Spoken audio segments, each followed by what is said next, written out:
Right, I made it to the Croatian coast and I'm on a small campsite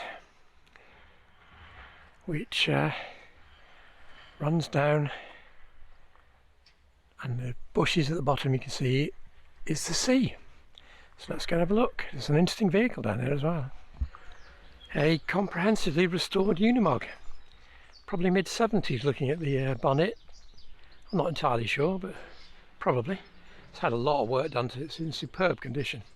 And next to that, a Vespa PX that the guy who owns the campsite runs around on.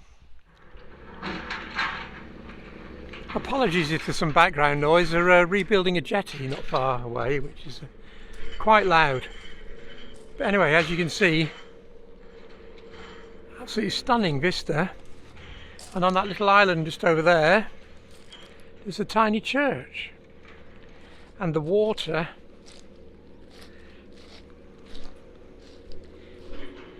is absolutely crystal clear. Beautiful. Right, let's have a look along here at the town.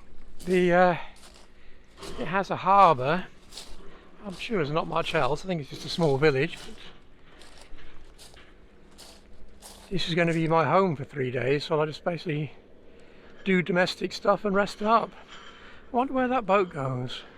There seems to be a town or something on that island over there. I must investigate.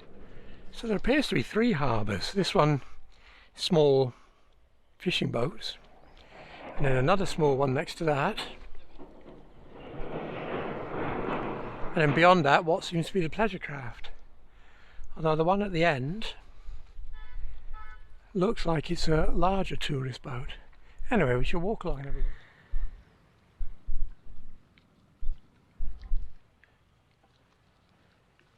An attractive little village. Small, but very pleasant. Right, the second harbour is clearly more pleasure related. There are boats for hire and still a few fishing boats, but mainly tourist type stuff. And then this poor thing. Somebody's very expensive yacht has sadly gone up in flames, big time. Totally gutted. There are a couple of what look like Roman era bits of stone in the churchyard.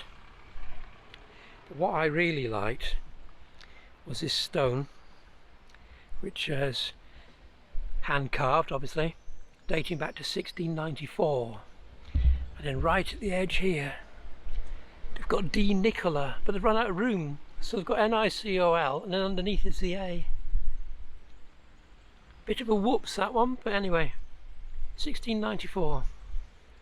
The church itself clearly doesn't date from that time, or it's been extensively rebuilt if that's the case. There's another Roman column by the side of the door. Right guys, I'm in Split, where I picked Elizabeth up from the airport, who's over there. Say hello to YouTube. Hello YouTube. And we're not in the camper van at the minute. I'll show you where we are shortly. And this is just a small walk, 5-minute walk from where we're staying, and it's the Split Marina, not the central one, the one on the north side of the city. And very beautiful it is too. Another really hot day. It's over 30 degrees yesterday, which is amazing for May.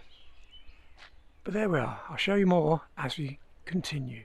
Right, well, we're not in the van, as you can see. We're in a small studio apartment. So you get a sofa and a fridge and tea and coffee making facilities, a chair, a table. It's air conditioned, so it's 30 degrees outside at lunchtime, so that's very welcome. A TV, if you want to watch Croatian TV, and a king-size double bed. Now, I'll show you the bathroom in a minute. You're probably wondering why on earth we're staying here when we've got a van. Well, the campsite in Split is a reasonable distance out, the nearest one, So it's a bus ride in and out, which is a minor inconvenience, but inconvenience nonetheless. And the price on the website was exactly the same as the price we paid for the studio apartment. And this is an easy 5-minute stroll downhill into the old town. So you couldn't be more centrally located if you tried, really. So for the same price as the campsite, this is where we stayed. And it's the same in Dubrovnik, where we're going to go next. The apartment we have there is again the same price as the campsite's prices on their website. So I'll show you where the van is in a minute once I look at the bathroom.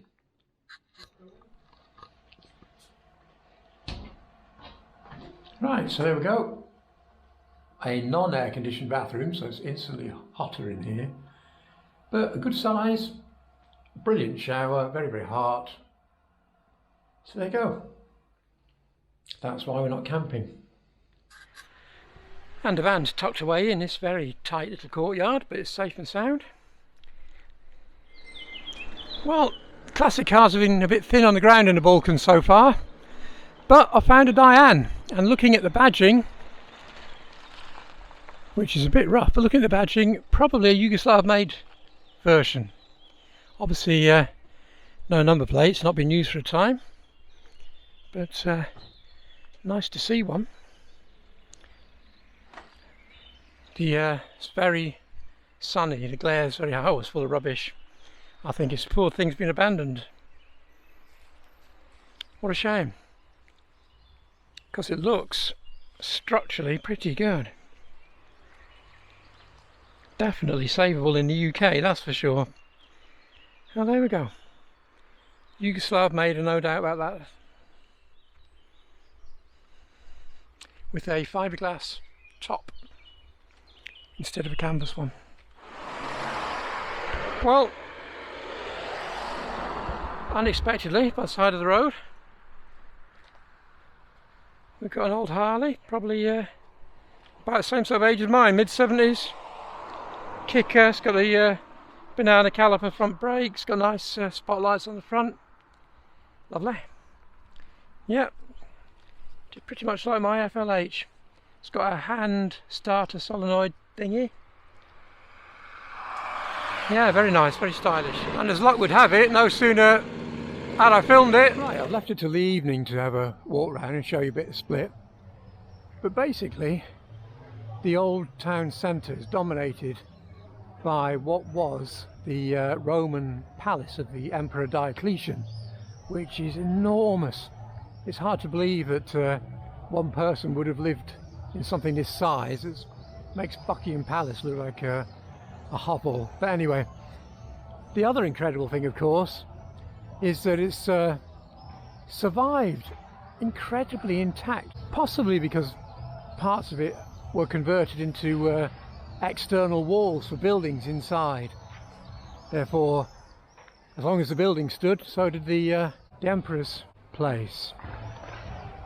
Now, if you can hear some noise in the background, it's a local event going on.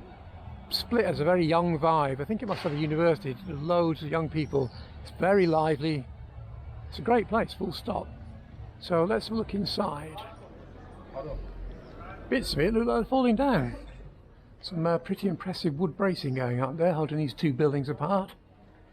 But the alleyways are very atmospheric. It's obviously a very touristy place, but still fascinating. The columns in the centre, which are remarkably well preserved again, also go further back and form part of the perimeter of the church, acting as flying buttresses.